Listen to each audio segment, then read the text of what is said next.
And welcome to the Rowdy.com Big Three talking NASCAR racing. I'm Buck Beaver. This is Bassmasters with exceptionally spiky hair today. That's Buzz Collar. I know. I really screwed up, Buck. I'm sorry. Did you use some product? I always use a little product because my hair gets a little crazy, but I don't think it's I don't have enough hair for product.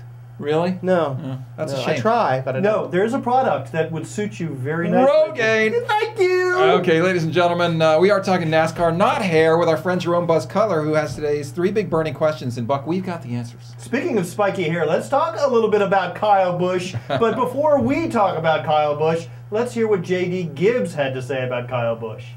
I think for him, around that race car, when things don't go well, I think there's a real frustration there. I think that's just something that he's going to have to continue to work on. And I think he acknowledges that, he admits that. But right when it happens, it's hard for him to control that. And I think that's just an area that in general and in life, he's going to have to address. And I think he knows that, and that's nothing new. We just got to make sure it happens sooner than later. I like how he says if he's going to grow up, he needs to do it sooner than later. Yeah, I think he does. And we heard on yesterday's Rowdy podcast, Mark Garrow said, you do want. I don't think Kyle's like wearing out his welcome at Joe Gibbs Racing. No, they're going to keep him there. But I do believe that the frustration that Dave Rogers expressed when on Sunday Kyle flipped off an official and was held an additional 2 laps in the pits. Kyle, stop, please! And we all work too hard for this. You're costing us. Bring it to pit road, park it for 2 laps.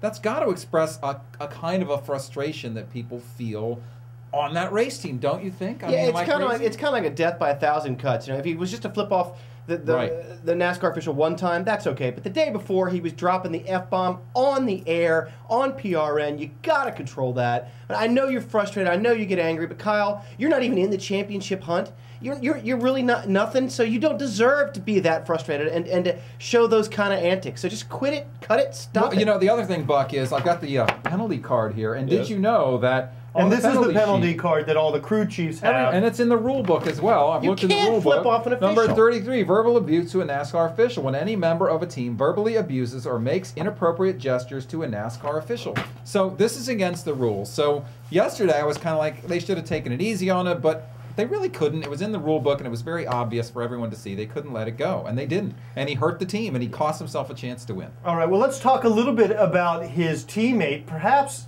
Joey Logano is on fire unlike anybody else, with the possible exception of Denny Hamlin. Here are Joey Logano's chase finishes, at least a smattering of them. Finished 3rd at Loudon.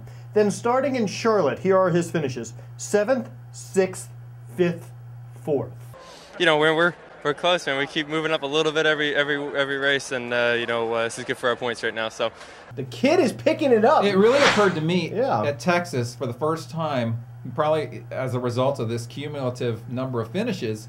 You know what? He's consistently at the front. I feel like I see that 20 car at the front a lot these days, and what you just read confirms it. I feel like he has kind of crossed a line. He's crossed a threshold He's to crossed where the Rubicon? I think, well, I hope not, because then Rome's in trouble. But I think that he's going to be a contender for a chase spot next year. At the beginning of this year, it looked like he might be, but I don't think he was ready yet. I think he's ready now. The interesting thing about Joey Logano versus someone like Sam Hornish is that he just keeps getting better and better. He came in and he stunk the joint up. But then he got better and better and better, and he's taking these steps. And, Bobby Allison and Mark Martin, they both were like, watch out, this kid's on fire, he's going to be great. And at first he didn't look that way, but he sure does now. And how great is it for him to have a guy like Greg Zippedale in his corner? And how great is Zippy going to feel if Joey Logano makes the playoffs next year and contends for a title? What an achievement for Zippy, and another confirmation that this is one of the best crew chiefs in the garage. All right, issue number 3. We spent a lot of time yesterday talking about Jimmy Johnson and Denny Hamlin and where they were in terms of the championship hunt. Strangely, we did not mention Kevin Harvick, who gained ground on Jimmy Johnson. He's only 26 points behind Jimmy and 59 points behind Denny. He has won at Phoenix before. Kevin's very good at Phoenix, very good at that style of racetrack. So are Jimmy and Denny. So this is really a heads-up race of these 3 guys. You could easily see them finishing 1, 2, 3. Kevin's not out of it, and I feel bad for him a little bit. They felt like the last set of tires at Texas was a little bit on the free side and cost him, 15, maybe a little more points. Kevin ended up hitting the wall, although great call by Gil Martin to come in at the end to get tires and pass Jimmy Johnson. So Kevin's not out of it.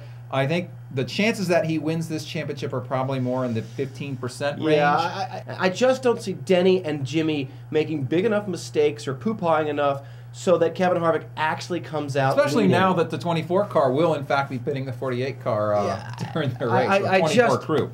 I mean, it would be exciting, it would be fun, and it's possible. No question it's possible. I just don't see Kevin Harvick with any real shot at winning the championship this year. Speaking of penalties, Buck, I mean, we caught you in a number of infractions around the office today, so maybe we'll leave the fans with that.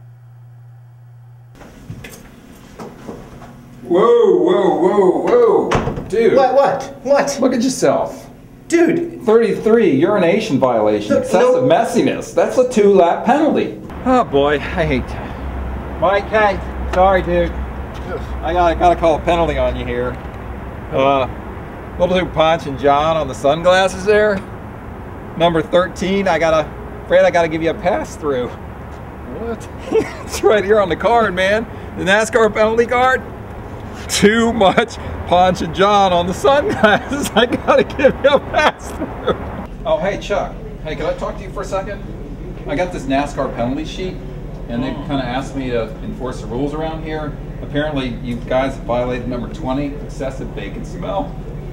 Number 20? Yeah. I thought that was number 18. No, it's 20. I got to restart you at the tail end of the field, man, because the bacon smell just distracts everyone from their work and stuff. I can understand that. Dude, I got to penalize you for this level. It's not.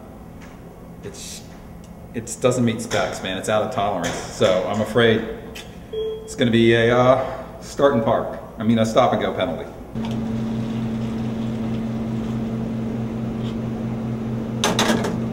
Ho ho, Jay. Dude, that's a penalty. What did I do wrong? You took the last cup of coffee and then you just put it back. You didn't make any new coffee. 9. It's a penalty. Penalty 9. I don't see Dude, it's any a 1-lap penalty right there. Okay, well, Bob Pockris is not here, but I mean, take a look around. Now, if NASCAR says to me, you're in charge of discipline and order and enforcing the rules in the office, what am I supposed to do with this, Pockris? What are we supposed to do with this? Hey, Mike. What's up? How you doing? Listen, NASCAR's kind of come to me and said I'm in charge of enforcing the rules around the office, and I'm afraid you're in violation of number 25. Which is? Excess authority, excess authoritative presence. All right, it's so too big, too commanding. So what do I need to do to fix that? Well, first of all, it's a pass-through penalty. There's no way around that. Okay. And then you're going to have to take the authority down a little bit. No chance. Why don't you just get out? And I don't know. my authority here. I don't know. That's probably another pass-through, but okay. All right. See you later, Mike. Rowdy.com. Say it like it is. Say what like it is? Rowdy.com.